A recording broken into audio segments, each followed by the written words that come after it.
ದೈನಂದಿನ ಸುದ್ದಿಜಾಲ. ನಮಸ್ತೆ ವೀಕ್ಷಕರೇ, ನಾನು ಅನನ್ಯ ಎಸ್ ಭಾರದ್ವಾಜ್. ವಿಶೇಷ ಸುದ್ದಿಗಳ ಪ್ರಸಾರ ವೀಕ್ಷಿಸಿರಿ. ಬಾಂಗ್ಲಾದೇಶದಲ್ಲಿ ಬಿಎನ್ಪಿಗೆ ಭರ್ಜರಿ ಗೆಲುವು.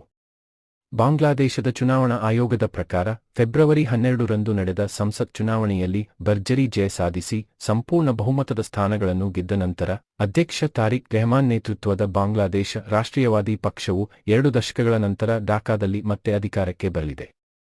ಬಿಎನ್ಪಿ ನೇತೃತ್ವದ ಮೈತ್ರಿಕೂಟ 212 ಸ್ಥಾನಗಳನ್ನು ಗಳಿಸಿದ್ದು ಜಾತೀಯ ಸಂಸದ್ನಲ್ಲಿ 2/3 ಬಹುಮತವನ್ನು ನೀಡಿದೆ. ಜಮಾತಿ ಇಸ್ಲಾಮಿ ನೇತೃತ್ವದ 11 ಪಕ್ಷಗಳ ಮೈತ್ರಿಕೂಟ 77 ಸ್ಥಾನಗಳನ್ನು ಗೆದ್ದಿದ್ದರೆ ಸ್ವತಂತ್ರ ಅಭ್ಯರ್ಥಿಗಳು 8 ಸ್ಥಾನಗಳನ್ನು ಗೆದ್ದಿದ್ದಾರೆ. ರೆಹಮಾನ್ ಅವರಿಗೆ ಪ್ರಧಾನಿ ನರೇಂದ್ರ ಮೋದಿ ಸೇರಿದಂತೆ ವಿಶ್ವ ನಾಯಕರಿಂದ ಅಭಿನಂದನಾ ಸಂದೇಶಗಳನ್ನು ಸಲ್ಲಿಸಿದ್ದಾರೆ. ತಾರಿಕ್ ರೆಹಮಾನ್ ಅವರಿಗೆ ನನ್ನ ಹೃತ್ಪೂರ್ವಕ ಅಭಿನಂದನೆಗಳನ್ನು ಸಲ್ಲಿಸುತ್ತೇನೆ. ಈ ಗೆಲುವು ನಿಮ್ಮ ನಾಯಕತ್ವದ ಮೇಲಿನ ಜನರ ನಂಬಿಕೆಯನ್ನು ತೋರಿಸುತ್ತದೆ. ಭಾರತವು ಪ್ರಜಾಪ್ರಭುತ್ವ, ಪ್ರಗತಿಪರ ಮತ್ತು ಎಲ್ಲರನ್ನೂ ಒಳಗೊಂಡ ಬಾಂಗ್ಲಾದೇಶಕ್ಕೆ ಬೆಂಬಲವಾಗಿ ನಿಲ್ಲುವುದನ್ನು ಮುಂದುವರಿಸುತ್ತದೆ. ನಮ್ಮ ಬಹುಮುಖಿ ಸಂಬಂಧಗಳನ್ನು ಬಲಪಡಿಸಲು ಮತ್ತು ನಮ್ಮ ಸಾಮಾನ್ಯ ಅಭಿವೃದ್ಧಿ ಗುರಿಗಳನ್ನು ಮುನ್ನಡೆಸಲು ನಿಮ್ಮೊಂದಿಗೆ ಕೆಲಸ ಮಾಡಲು ನಾನು ಎದುರು ನೋಡುತ್ತಿದ್ದೇನೆ ಎಂದು ಮೋದಿ ಚಿನಲ್ಲಿ ಹೇಳಿದ್ದಾರೆ.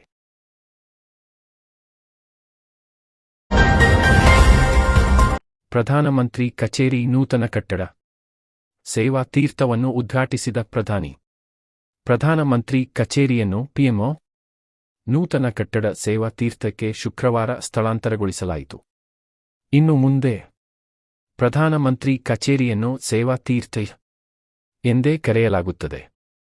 ಈ ಮೊದಲು ರಾಷ್ಟ್ರಪತಿ ಭವನ ಬಳಿಯ ಸೌತ್ ಬ್ಲಾಕ್ನಲ್ಲಿ ಈ ಕಚೇರಿ ಇತ್ತು. 95 ವರ್ಷಗಳ ನಂತರ ಪಿಎಂಒ ಸ್ಥಳಾಂತರಗೊಳಿಸಿದಂತಾಗಿದೆ.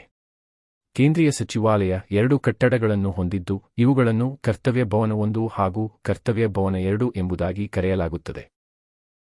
1931ರ ಫೆಬ್ರವರಿ 13ರಂದು ನವದೆಹಲಿಯನ್ನು ಭಾರತದ ರಾಜಧಾನಿಯಾಗಿ ಘೋಷಿಸಲಾಗಿತ್ತು. 2014ರಲ್ಲಿ ಪ್ರಧಾನಿ ನರೇಂದ್ರ ಮೋದಿ ನೇತೃತ್ವದ ಸರ್ಕಾರ ಅಸ್ತಿತ್ವಕ್ಕೆ ಬಂದ ನಂತರ ವಸಾಹತುಶಾಹಿ ಕಾಲದ ಪ್ರತೀಕಗಳನ್ನು ಬದಲಾಯಿಸಿ ದೇಸಿತನಕ್ಕೆ ಒತ್ತು ನೀಡುತ್ತಿರುವ ಭಾಗವಾಗಿ ಈ ಕ್ರಮ ಕೈಗೊಳ್ಳಲಾಗಿದೆ.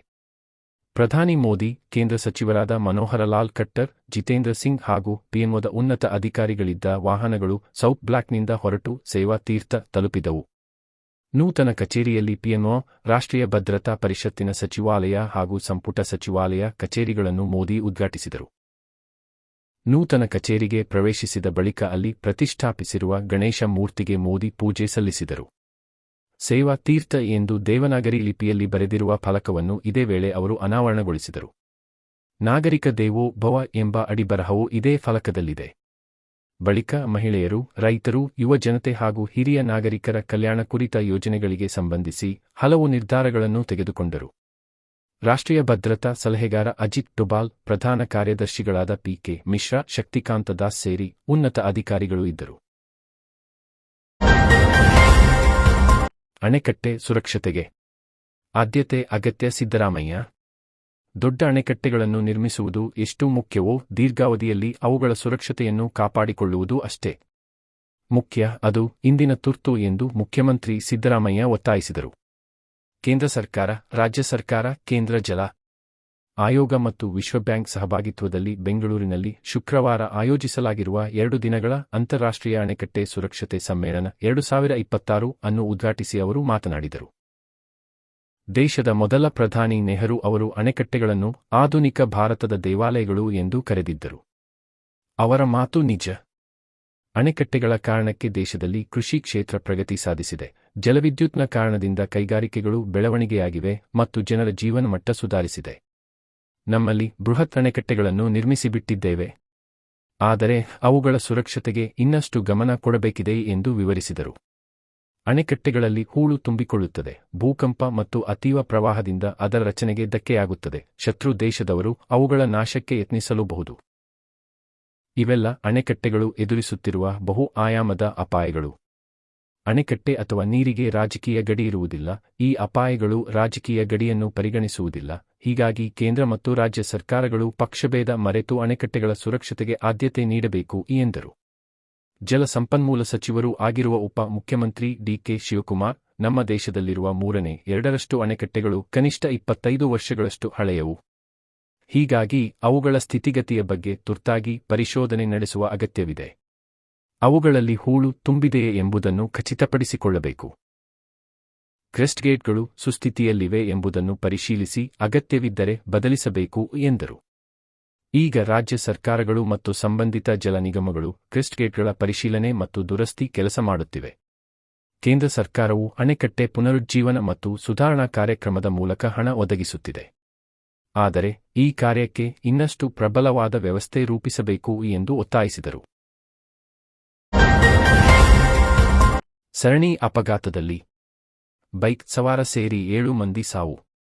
ಬೆಂಗಳೂರು ಚೆನ್ನೈ ಎಕ್ಸ್‌ಪ್ರೆಸ್‌ವೇಯಲ್ಲಿ ಹೊಸಕೋಟೆ ಎಂ ಸತ್ಯವಾರ ಬಳಿ ಶುಕ್ರವಾರ ಮುಂಜಾನೆ 4:30 ಸಂಭವಿಸಿದ ಸರಣಿ ಅಪಘಾತದಲ್ಲಿ ಕಾರಿನಲ್ಲಿದ್ದ 6 ವಿದ್ಯಾರ್ಥಿಗಳು ಬೈಕ್ ಸವಾರ ಸೇರಿ 7 ಮಂದಿ ಸ್ಥಳದಲ್ಲೇ ಮೃತಪಟ್ಟಿದ್ದಾರೆ. ಒಬ್ಬರು ಗಂಭೀರವಾಗಿ ಗಾಯಗೊಂಡಿದ್ದಾರೆ. ದೇವನಹಳ್ಳಿ ತಾಲೂಕಿನ ದೇವನಾಯಕನಹಳ್ಳಿ ನಿವಾಸಿ ಬೈಕ್ ಸವಾರ ಗಗನ್ XUV 700 ಕಾರಿನಲ್ಲಿದ್ದ ಕೇರಳ ಮೂಲದ ಬೆಂಗಳೂರು ಕೊತ್ತನೂರು ನಿವಾಸಿಗಳಾದ Ashwin Nair, Ayaan Ali Hulimavu, Ethan George, Frazer Town Bharath HBR ಬಡಾವಣೆಯ ಆಶ್ರಮ್ ಶರೀಫ್ 16, ಕಮ್ಮನಹಳ್ಳಿ ಫರಾನ್ ಶೇಖ್ ಮೃತರು. ಘಟನೆಯ ವಿವರ: ಹೊಸಕೋಟೆಯಿಂದ ದೇವನಹಳ್ಳಿ ಕಡೆಗೆ ಜಾಲಿ ರೈಡ್ ಹೋಗಲು ವಿದ್ಯಾರ್ಥಿಗಳು ನಿರ್ಧರಿಸಿದ್ದರು. ಅದರಂತೆ ಅಯಾನ್ ಅಲಿ ಪೋಷಕರ XUV 700ರಲ್ಲಿ ತೆರಳಿದ್ದು, ಅದನ್ನು ಅತಿ ವೇಗದಿಂದ ಚಲಾಯಿಸಿಕೊಂಡು ಹೋಗುತ್ತಿದ್ದಾಗ ಬೈಕ್ಗೆ ಕಾರು ಡಿಕ್ಕಿ ಹೊಡೆದಿದೆ. ಬಳಿಕ ನಿಯಂತ್ರಣ ತಪ್ಪಿ ಮುಂದಿದ್ದ ಕ್ಯಾಂಟರ್ಗೂ ಡಿಕ್ಕಿ ಹೊಡೆದಿದೆ. ಅಪಘಾತದಲ್ಲಿ ಗಂಭೀರವಾಗಿ ಗಾಯಗೊಂಡಿದ್ದ ಕ್ಯಾಂಟರ್ ಚಾಲಕ ಬಾಲಸುಬ್ರಹ್ಮಣ್ಯ ಅವರನ್ನು ಹೊಸಕೋಟೆ ಎನ್ ವಿಜೆ ಆಸ್ಪತ್ರೆಗೆ ದಾಖಲಿಸಲಾಗಿದೆ.